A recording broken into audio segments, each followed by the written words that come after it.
गौतम बुद्ध का जन्म। एक प्रेरणादायक कथा।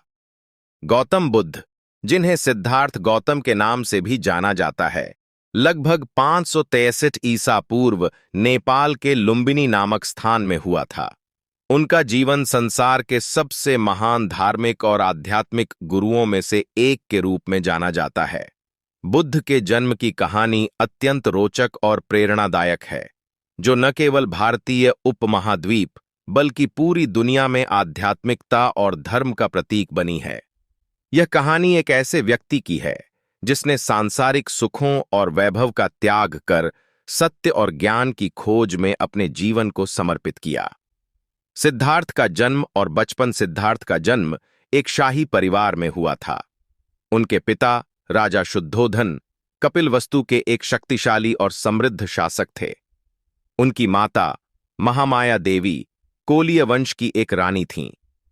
जब सिद्धार्थ की माता गर्भवती थीं, तब उन्हें एक अद्भुत सपना आया, जिसमें उन्होंने एक सफेद हाथी को अपने गर्भ में प्रवेश करते हुए देखा। इसे उस समय के विद्वानों ने एक शुभ संकेत माना और भविष्यवाणी की कि यह बालक या तो एक महान राजा बनेगा या एक महान धार्मिक नेता। जब सिद्धार्थ का जन्म हुआ, तब उन्हें लुम्बिनी वन में जन्म दिया गया, जो वर्तमान में नेपाल में स्थित है। यह स्थान धार्मिक और ऐतिहासिक दृष्टि से अत्यधिक महत्वपूर्ण है, क्योंकि यहीं से एक ऐसे महापुरुष का जीवन आरंभ हुआ जिसने संसार को शांति, अहिंसा और करुणा का संदेश दिया। जन्म के कुछ ही समय बाद महामाया देवी का निधन हो गया, जिसके बाद सिद्धार्थ का पालन पोषण उनकी मौसी महाप्रजापति गौतमी ने किया। सिद्धार्थ को एक शानदार जीवन मिला। उनके पिता ने उन्हें हर तरह की सुख सुविधाओं से घेरा रखा ताकि वे संसार की दुख दर्द से अनभिज्य रहें। राजमहल में उनका जीवन बेहद भव्य था। उनके पास हर वो चीज थी जो एक राजा का उत्तराधिकारी चाहता है, लेकिन इसके बावजूद सिद्धार्थ का हृदय संसार की सच्चाइयों को समझने के लिए बेचैन था। सिद्धार्थ का विवाह और सांसारिक जीवन। सिद्धार्थ जब युवा हुए तो उनका विवाह यशोधरा नामक एक सुंदर और गुणवान राजकुमारी से कर दिया गया।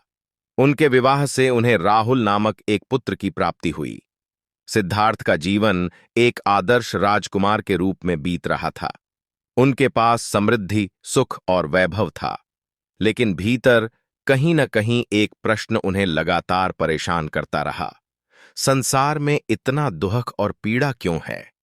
राजमहल की दीवारों से बाहर की दुनिया कैसी थी, इसका अनुभव सिद्धार्थ को नहीं था, क्योंकि उनके पिता ने उन्हें संसार की कठिनाइयों से दूर रखने के लिए एक ऐसा वातावरण तैयार किया था जहां उन्हें सिर्फ खुशियां और सुख दिखाई दें।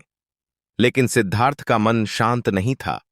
उन्हें इस भव्य जीवन से भी तृप्ति नहीं मिल रही थी। 4 दृश्यों ने बदली जीवन की दिशा। एक दिन सिद्धार्थ ने यह जानने की इच्छा प्रकट की कि राजमहल के बाहर की दुनिया कैसी है। उन्होंने अपने रथ चालक चन्ना से कहा कि वह उन्हें नगर भ्रमण पर ले चले।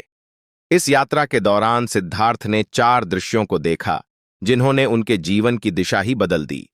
पहला दृश्य एक वृद्ध व्यक्ति का था, जिसे देखकर सिद्धार्थ ने जाना कि हर व्यक्ति बूढ़ा होता है। दूसरा दृश्य एक बीमार व्यक्ति का था, जिसे देखकर उन्होंने जाना कि संसार में रोग और पीड़ा भी होती है। तीसरा दृश्य एक मृतक का था, जिसे देखकर उन्होंने जाना कि मृत्यु भी जीवन का एक अविभाज्य हिस्सा है। चौथा दृश्य एक सन्यासी का था, जो इन सभी दुखों के बावजूद शांत और संतुष्ट दिखाई दे रहा था।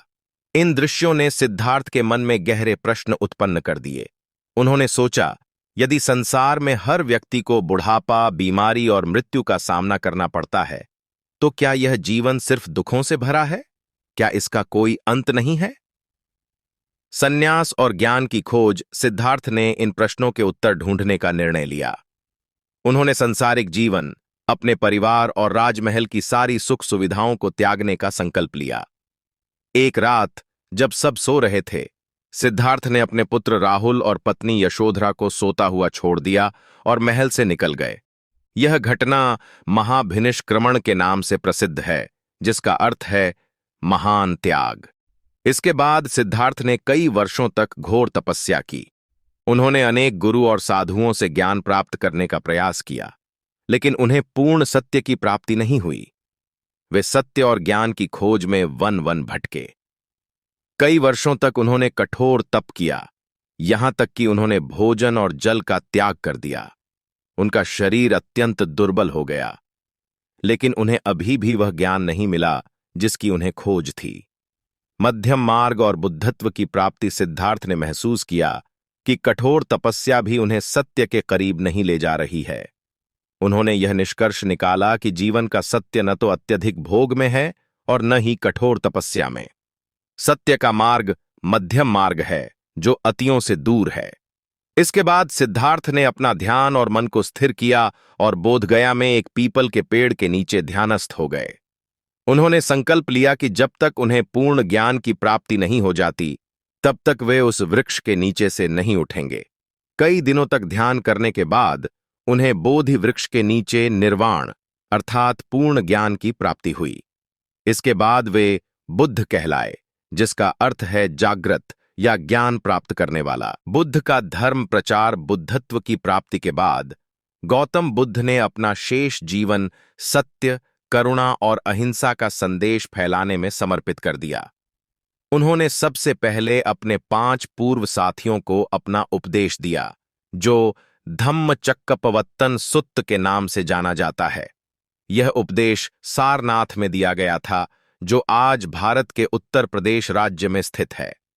यह घटना बौद्ध धर्म के इतिहास में अत्यधिक महत्वपूर्ण है, क्योंकि यहीं से बौद्ध धर्म का औपचारिक प्रचार आरंभ हुआ। बुद्ध ने अपने उपदेशों में जीवन के 4 आर्य सत्य, दुख, दुख का कारण, दुख की समाप्ति और दुख समाप्त करने का मार्ग, और अष्टांगिक मार्ग, सही दृष्टि, सही संकल्प, सही वाणी, सही कर्म, सही आजीविका, सही प्रयास, सही स्मृति और सही ध्यान की शिक्षा दी। बुद्ध का धर्म किसी विशेष जाति, वर्ग या समाज के लिए नहीं था।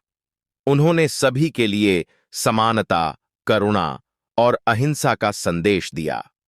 बुद्ध ने अपनी शिक्षाओं के माध्यम से यह बताया कि जीवन का मुख्य उद्देश्य आंतरिक शांति और निर्वाण की प्राप्ति है। महापरिनिर्वाण बुद्ध ने अपने धर्म प्रचार के दौरान अनेक स्थानों की यात्रा की और अनगिनत लोगों को अपने उपदेशों से प्रेरित किया।